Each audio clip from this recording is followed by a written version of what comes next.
English vocabulary हर student के लिए बहुत ही अहम होती है। हर लेवल के स्टूडेंट के लिए, चाहे वो इंग्लिश इंटरमीडिएट हो, बैचलर हो या फिर मास्टर्स, वोकैबलरी बहुत ही अहम है। अगर आप भी अच्छी इंग्लिश सीखना चाहते हैं, बोलना चाहते हैं, तो आपको वोकैबलरी सीखनी पड़ेगी। अस्सलाम वालेकुम students, welcome to knowledge ocean. Students, आज हम इंग्लिश वोकैबलरी एंड रीडिंग की छठी वीडियो को कवर करेंगे, जिसमें हम आपको मज़ीद कुछ अल्फाज के मायने बताएंगे और ज़रा उनका इस्तेमाल भी समझाएंगे।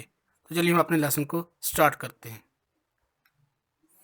आज का हमारा पहला वर्ड है जी हाइपोक्रेसी। हाइपोक्रेसी कहते हैं मुनाफकत को। ऑब्सैनिटी, फहाशी, यानी कि मगरबी निज़ाम के तहत जो कि गलत माहौल है एक, उसको फहाशी उर्दू में कहा जाता है और इंग्लिश में उसको हम ऑब्सैनिटी कहते हैं। इमोरलिटी, गैर अखलाकी या फिर उरैनी। उरैनी और गैर अखलाकी दोनों मुतबादल वर्ड्स हैं और इनको इमोरलिटी कहा जाता है। वल्गैरिटी, वल्गैरिटी कहते हैं बेहयाई को, यानी कि गलत किस्म की गुफ्तगू करना, बड़े छोटे का लिहाज ना करना, गालियाँ देना, उसको वल्गैरिटी कहा जाता है। न्यूड, नंगा। नेक्स्ट है जी नेकनेस। नेकनेस कहते हैं उरैनियत को, यानी कि मगरबी जो माशरे का एक जो फ़ज़ा हमारे इस्लाम के अंदर या फिर पाकिस्तान के अंदर जो कायम है, जिसमें लड़के लड़कियों की गैर अखलाकी तस्वीरें देखते हैं, उसको कहते हैं नेकनेस, उरैनियत।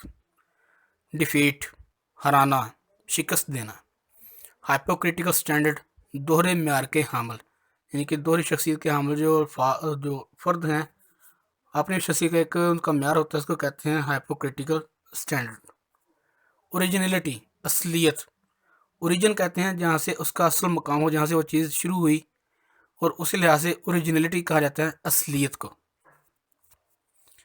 नेक्स्ट हम इन अल्फाज के जो इस्तेमाल हैं वो हम पैराग्राफ के अंदर देखेंगे।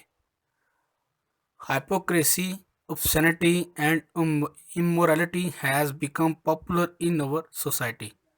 मुनाफकत, फहाशी और उरैनियत या फिर गैर अखलाकी चीज़ें हमारे माशरे में बहुत ही मशहूर हो चुकी हैं। Our film stars are trying to defeat Indian film stars in vulgarity. हमारे जो फिल्मी सितारे हैं, जो हमारे आर्टिस्ट हैं, फिल्मी आर्टिस्ट, वो इंडिया के फिल्मी सितारों को बेहयाई के अंदर कोशिश कर रहे हैं कि उनको शिकस्त दी जाए। Same as politics and hypocrisy are the two names of one thing in our country. इसी तरह सियासत और मुनाफकत हमारे मुल्क के अंदर एक ही चीज़ के दो नाम हैं। Our films, plays and national songs have lost their originality in this our hypocritical society. हमारी फिल्में, हमारे ड्रामे और हमारे मिली नगमे जो हैं वो इस मुनाफकत भरे माशरे के अंदर अपनी असलियत हैं, वो असल मकाम जो है वो अपना खो चुके हैं। प्लेस का मतलब ड्रामे है, इसको ड्रामा भी लिखा जाता है, लेकिन इसका जो असली वर्ड है उसको प्लेस कहा जाएगा, यानी कि ड्रामे। नेशनल सॉन्ग्स का मतलब मिली नगमे हैं, और फिल्म्स का मतलब जो कि हमारी मूवीज़ जो बनती हैं उसको हम फिल्म कहते हैं, वो हमारे माशरे के अंदर उसका असल मकाम है वो खो चुके हैं। तो स्टूडेंट्स, यही थे आज के हमारे ये वर्ड्स। आज के हमारे लेक्चर का अख्ताम होता है। मैं उम्मीद करता हूँ कि आपको वीडियो पसंद आई होगी। अगर आपको वीडियो पसंद आए तो काइंडली हमारे चैनल को सब्सक्राइब कर दें, वीडियो को लाइक करें, शेयर करें।